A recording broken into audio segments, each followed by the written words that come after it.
All right, everyone, it's time for Gospel Grit. And on today's Gospel Grit, I want to talk about spending time together, right? Gospel Grit individually is great, right? But we become so individualized in our culture that we have forgotten that there's a broader sense where gospel grit can also be formed. Yes, it happens in all these and at times in the Word. It happens with worship services and all that goes into that. But in reality, gospel grit is actually in many ways formed as you're spending time with other believers, right? As you know, where look at last week's messages, look at so much of what we do, so much of what we're about. We're trying to truly build this community, this culture, this way of life. And in my own personal reading, I was looking at Romans 16, and you just go through that whole list of Romans, and it's like the Romans 16 is like name after name, situation after situation, circumstances. There's homes mentioned. There's different people of different levels as it goes. There's a treasurer. There's guys who are like they're like on the city council, so to speak. There's people who open up their homes for the church. There's hospitality. It's just really this whole new way of life, right? It's beyond just the worship service. And as you know, we emphasize, we place a giant amount of weight on the Lord's Day, spending time together on the Lord's Day. That's so much about who we are. But we also want to encourage beyond the Lord's Day in the week-to-week life that there's things going on. Now, we don't want to go to the other extreme where we plan something out every single day at the church or with church related things, where men can't be men for their families, where women can't be women for their families, where everything is revolving around attending this Monday night, that Tuesday night, this Wednesday night, and so forth, where there is no room for the family worship. There is no room for fathers to lead their homes and all that goes into that. So that's not what we're talking about either. But what we're talking about is really just this dynamic that changes when you've really seen Christ for all of life, right? It's beyond the worship service. It's beyond the Tuesday or the Wednesday or the Thursday night events, though some of those are good in moderation. For instance, we have a prayer night every other Wednesday, and it's some of the most rich times that I've experienced in our local church, right? But what I want to focus on is that there's just this organic part of life that happens when you are seeking to spend time with each other in the context of the church, both local church and universal church, of course. It's more than a Sunday. It's like I said, it's the culture being built, and it's more than the Sunday service. It's also seeking to spend time after service with one another. We do a ton of park days. We do a ton of, and again, park days is good for everyone because we do a variety of different things.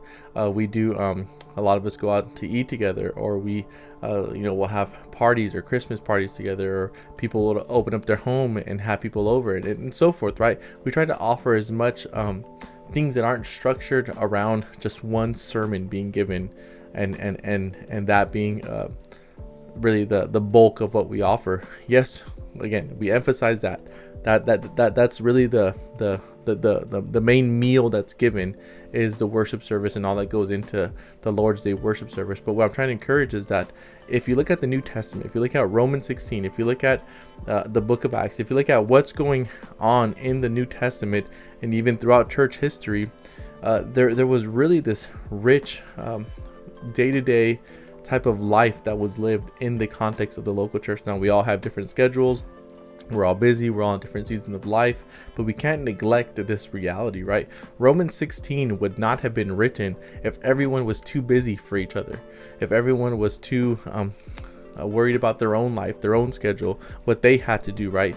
There was so much of this time that was being spent together. They got to know each other. They had each other at each other's houses. There was hospitality. There was friendships. There was meals. There was love. There was conversation, right? This is the breeding ground for true and deep discipleship. Yes, as I've been mentioning in this video, the sermon, the Lord's Day services, that's the war, right? That's what we do week in and week out, right? We preach about this so often. I don't think I need to go and labor into that. The Lord's Day is a non-negotiable. It's so central to the Christian life, right? The worship that happens there extends to all of life, extends to Monday through Saturday, and yes, I never want to minimize this. It's so crucial and essential to the heart of the Christian.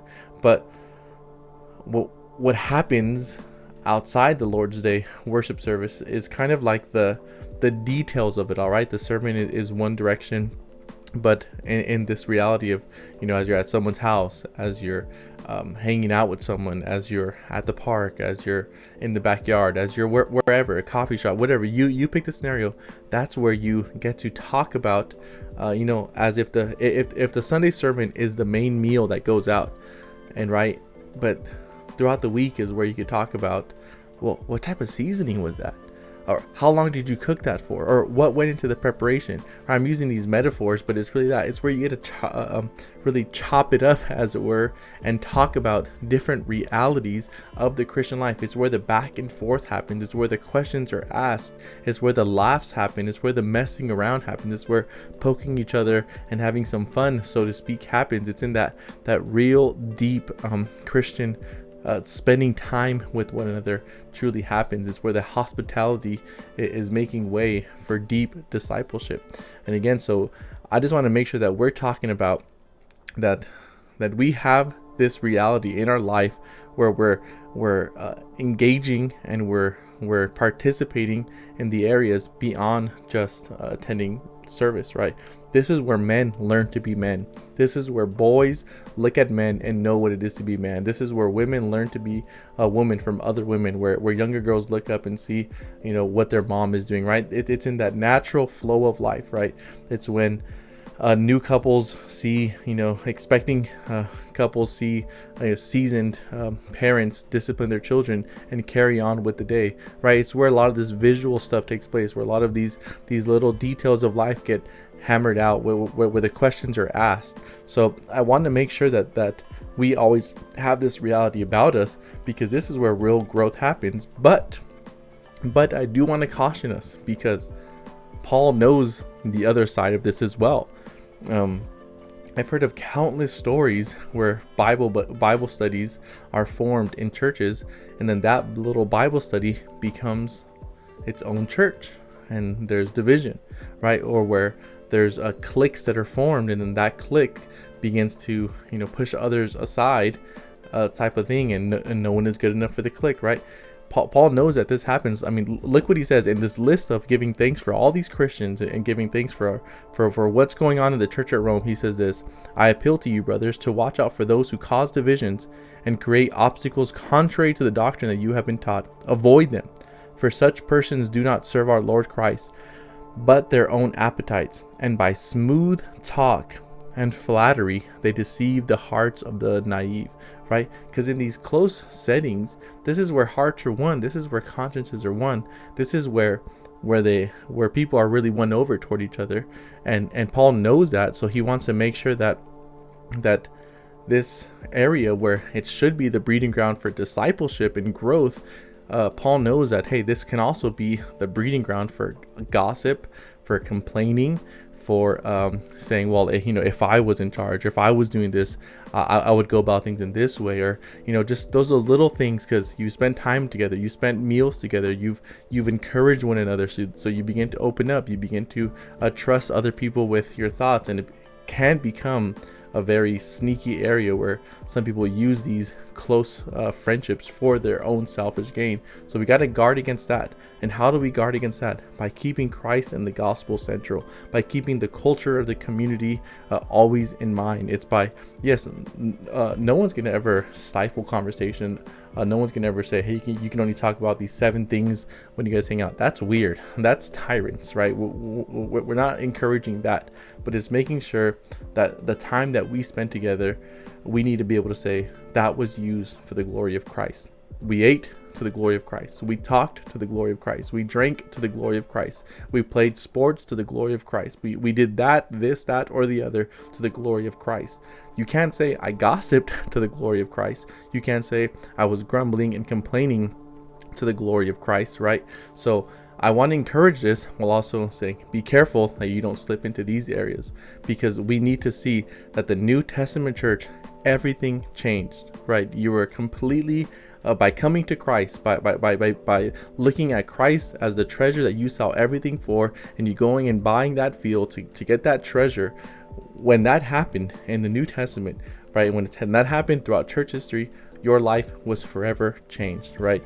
Your life was not the same. So you're not going to be close to every single person in your church. No one is saying that, but you should have some type of relationship with everyone in the church, right? You shouldn't form cliques. No one is saying that, but you might be closer to some people. You might have a more open relationship with some people, and you talk to them more and you share your heart more. You don't want to be loose lips and tell everyone everything, because that's also not wise either. So this dynamic takes wisdom, but we want to encourage it, right?